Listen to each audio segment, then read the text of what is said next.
Shri Swami Samarth. February महिना सुरू आहे आणि या महिन्याची संकष्टी अतिशय मंगलमय आणि फलदायी ठरणार आहे. 5 फेब्रुवारी 2026 गुरुवार आहे. सोबतच याबरोबर सुकर्मयोगही जुळून येत आहे. शास्त्रानुसार सुकर्मयोगात केलेली भक्ती आणि सेवा कार्य ही अक्षय फळ देणारी ठरतात असे मानले जाते. मग या संकष्टीला नेमका चंद्रोदय कधी आहे, पूजेची वेळ कोणती असेल आणि गुरुवारी संकष्टी आल्यामुळे आपल्या आयुष्यातील संकट दूर करण्यासाठी, धनवर्षा होण्यासाठी विशेषतः कोणते उपाय केले जाऊ शकतात, या सर्व प्रश्नांची उत्तरे चला सविस्तर जाणून घेऊयात. वैदिक कॅलेंडरनुसार फाल्गुन महिन्यातील कृष्ण पक्षातील चतुर्थी तिथी ही 5 फेब्रुवारी मध्यरात्री 12:09 सुरू होणार आहे आणि 6 फेब्रुवारी शुक्रवारी मध्यरात्री 12:22 ही तिथी संपेल. म्हणून तिथीच्या आधारे संकष्टी चतुर्थी गुरुवारी 5 फेब्रुवारीलाच असणार आहे. पंचांगानुसार या दिवशी शुभ आणि सर्वोत्तम काळ सकाळी 7:07 ते 8:29 असणार आहे. या दिवशी ब्रह्ममुहूर्त पहाटे 5:22 ते 6:15 असणार आहे. या दिवशी अभिजित मुहूर्त दुपारी 12:13 ते 12:57 असणार आहे. सामान्यतः सूर्योदयाची तिथी मानण्याची प्राचीन परंपरा आहे. मात्र संकष्टी चतुर्थीच्या व्रतामध्ये चंद्रदर्शनालाही खूप महत्त्व आहे. हे प्रदोषकाळी करायचे व्रत आहे. संकष्ट चतुर्थीला चंद्रोदय आणि चंद्रदर्शन हे महत्त्वाचे मानले गेले आहे. चंद्रदर्शन घेतल्याशिवाय उपवास सोडू नये असे म्हटले आहे. संकष्टी चतुर्थीच्या दिवशी आपण बाप्पाला जास्वंदाचे फूल आणि दुर्वाची जुडी आवर्जून अर्पण करावे आणि संकष्टी चतुर्थीच्या दिवशी दिवसभर उपवास करून रात्री चंद्रदर्शन करून त्याला नमस्कार करून तांबण्यात अर्घ्य देऊन उपवास सोडला जातो. चंद्रदर्शन या दिवशी आपण बाप्पाला जास्वंदाचे फूल आणि दुर्वाची जुडी अर्पण करावी. याने आपल्यावर बाप्पाची कृपा होते. चंद्रोदयानंतर चंद्राचे दर्शन घेऊन त्याला अर्घ्य द्यावे आणि नंतर गणपती बाप्पाला नैवेद्य दाखवून आरती घ्यावी. मग आपण उपवास सोडावा. उपवास सोडताना गणपती बाप्पाला आवडणारे पदार्थ मोदक, लाडू हे अर्पण केले जातात.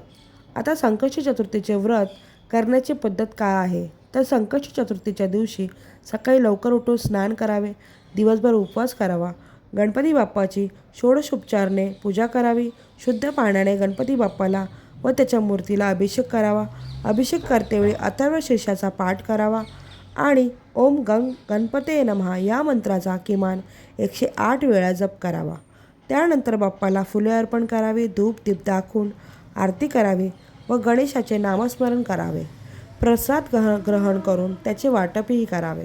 यानंतर रात्री चंद्रोदयाची वेळ पाहावी आणि धूप दीप लावून गणपती बाप्पाला नैवेद्य दाखवावा. चंद्रदर्शन घेऊन चंद्राला अर्घ्य द्यावे आणि गणपती बाप्पाची आरती म्हणून जास्वंदीचे फूल आणि दुर्वा वाहून उपवास सोडावा. आता या दिवशी गुरुवार आहे आणि सुकर्मयोगही जुळून येत आहे. तर आपण या दिवशी धनप्राप्तीसाठी उपाय करू शकता. तो म्हणजे या दिवशी गणपती बाप्पाला मोदक आणि तुपाचा नैवेद्य अर्पण करावा. यावेळी ओम श्रीम गण सौख्यप्रदाय गणपते नमः या मंत्राचा किमान 108 वेळा जप करावा. यामुळे आपल्याला बाप्पाची कृपा प्राप्त होते आणि आर्थिक स्थितीसुद्धा सुधारते.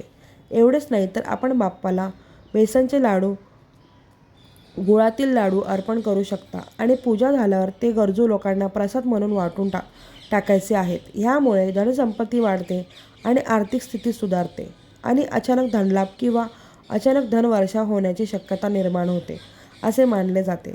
मग हा उपाय करून तुम्ही हा अनुभव नक्की घेऊ शकता. त्याचबरोबर आपण कर्जमुक्तीसाठी एक उपाय करू शकतो. तो म्हणजे या दिवशी चंद्रोदयानंतर गणपती बाप्पाच्या मूळ मंत्राचा 108 वेळा जप करावा आणि गाईला मोदक खाऊ घालावे. यामुळे कर्जाच्या समस्या दूर होतात. एवढेच नाही तर चंदनाने सुपारीवर ओम लिहून ती गणपतीसमोर ठेवावी आणि ओम श्रीम गण सौख्यप्रदाय गणपते नमः या मंत्राचा 108 वेळा जप करावा. संकष्टी चतुर्थीला केलेल्या या उपायाने कर्जाच्या समस्येतून मुक्ती मिळते आणि आर्थिक स्थिती सुधारते. तर माघ संकष्टीचा उपवास चंद्रदर्शनानेच सोडला जातो. यामुळे या व्रताच्या चंद्रोदयाची वेळ ही खूप महत्त्वाची असते. संकष्टी चतुर्थी दिवशी चंद्रोदयाची वेळ ही रात्री 9:35 असणार आहे. यावेळी आपण चंद्राला अर्घ्य आणि नैवेद्य अर्पण करू शकता. तसेच या दिवशी विघ्न दूर करणारे भगवान श्री गणेश यांची पूजा केल्याने जीवनातील आनंद आणि समृद्धी येते आणि श्री गणेशाच्या आशीर्वादाने व्यक्तीला सुख, समृद्धी आणि ज्ञानही प्राप्त होते. अनेक जण या दिवशी बाप्पाची पूजा करतात आणि दुःखातून मुक्तता मिळवतात अशी प्रार्थना करतात. तर तुम्ही सुद्धा 5 फेब्रुवारी रोजी श्री माघी गणेश चतुर्थी साजरी करून सुकर्म योगाचा लाभ मिळवू शकता. या दिवशी केलेले हे सोपे आणि प्रभावी उपाय तुम्हालाही नक्कीच लाभ मिळवून देऊ शकतात. तर तुम्ही गणेश चतुर्थीमध्ये साधे सोपे उपाय केले आहेत का आणि त्याचे तुम्हाला काय आणि कसे अनुभव आलेत कमेंटमध्ये नक्कीच सांगा. आणि कमेंटमध्ये गणपती बाप्पा मोरया हे लिहायला विसरू नका. भेटू आपण पुढच्या व्हिडिओमध्ये.